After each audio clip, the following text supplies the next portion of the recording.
ថ្ងៃនេះចិញ្ច្រាំប្រហុកក្រសាំងគ្រាន់តែបើកក្បាលវីដេអូមកគឺថាឡើងស្រក់ទឹកមាត់តែម្ដងបងប្អូននៅប្រហុករបស់យើងឡើងទំនងខ្លាំងមែនតើយើងមានផ្ទាប់ជាមួយនឹងកញ្ឆែតហើយបើសិនជាមានតកូនស្រែផ្ទាប់ទៀតបងប្អូននោះគឺថាដឹងតែត្រូវធៀបគ្នាខ្លាំងតែម្ដង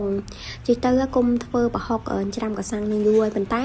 តរទិញក្រសាំងអត់មានលក់ទេបងប្អូននៅថ្ងៃនេះទៅផ្សារឃើញគេមានលក់ច្រើនមែនតើអញ្ចឹងហើយក៏ទិញក្រសាំងនឹង4ផ្លែយកមកចិញ្ច្រាំប្រហុកនឹងតែម្ដងទៅបងប្អូននេះគ្រាន់តែមើលក្បាលវីដេអូនោះគឺថាឡើងទំនងខ្លាំងមែនតើអានេះគឺជាគ្រឿងផ្សំដែលយើងយកទៅធ្វើប្រហុកច្រាំក្រសាំងហ្នឹងបងប្អូនអាចមើលតាមនៅក្នុងវីដេអូហ្នឹងបាន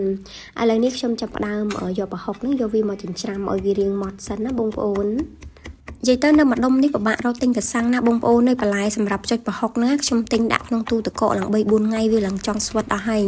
ថ្ងៃនេះទៅផ្សារទើបតែប្រទះភ្នែកឃើញគេមានលក់ក្រសាំងអញ្ចឹងណាបន្ទាប់ពីចិញ្ច្រាំប្រហុកបានរាងម៉ត់បន្តិចហើយខ្ញុំក៏ដាក់ម្ទេសខ្ទឹមស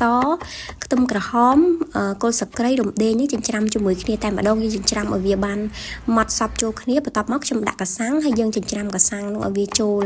សព្វជាមួយនឹងគ្រឿងទាំងអស់ហ្នឹងទៅបន្ទាប់មកខ្ញុំដាក់ប៊ីចេងហើយនឹងស្ករសនិយាយទៅខ្ញុំដាក់ស្ករសតែបន្តិចដែរបងប្អូន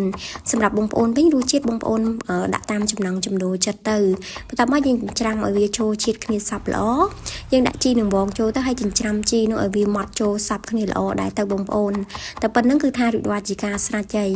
សម្រាប់អ្នកដែលគាត់ចូលចិត្តញ៉ាំប្រហុកឆៅអីអញ្ចឹងគ្រាន់តែបានមើលវីដេអូនឹងហើយគឺថាដឹងតែស្រក់ទឹកមាត់តែម្ដងនេះបងប្អូនប្រហុកច្រាំក្រសាំងរបស់យើងរួចរាល់ឡើងទំនងខ្លាំងមែនតើ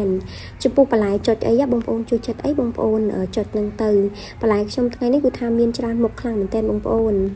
នេះបងប្អូនប្រហុកច្រាំក្រសាំងរបស់យើងបានរួចរាល់ហើយថ្ងៃនេះចេញមកថតវីដេអូនៅខាងក្រៅតែម្ដងដោយសារតែថតនៅខាងក្នុងវានឹងតែសូវភ្លឺច្បាស់អញ្ចឹងណាតើបងប្អូនញ៉ាំជាមួយខ្ញុំទាំងអស់គ្នាទីទៅយើងនិយាយច្រើនបងប្អូនទៅតែបានញ៉ាំបាយយើងមានបាយសមួយចានអញ្ចឹងបងប្អូន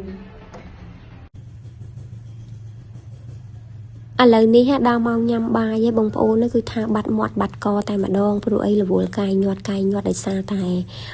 ឃ្លានខ្លាំងដែរព្រោះអីល្ងាចអីបានទៅតែបានញ៉ាំបាយអញ្ចឹងណាហើយចេញមកថតនៅខាងក្រៅនេះវាភ្លឺច្បាស់ល្អមែនប៉ុន្តែរៀងថ្លង់បន្តិចបងប្អូន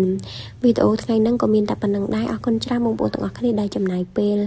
មើលវីដេអូរបស់នាងខ្ញុំតាំងពីដើមរហូតដល់ចប់បើសិនជាបងប្អូនទាំងអស់គ្នាចូលចិត្តវីដេអូរបស់នាងខ្ញុំកុំភ្លេចជួយ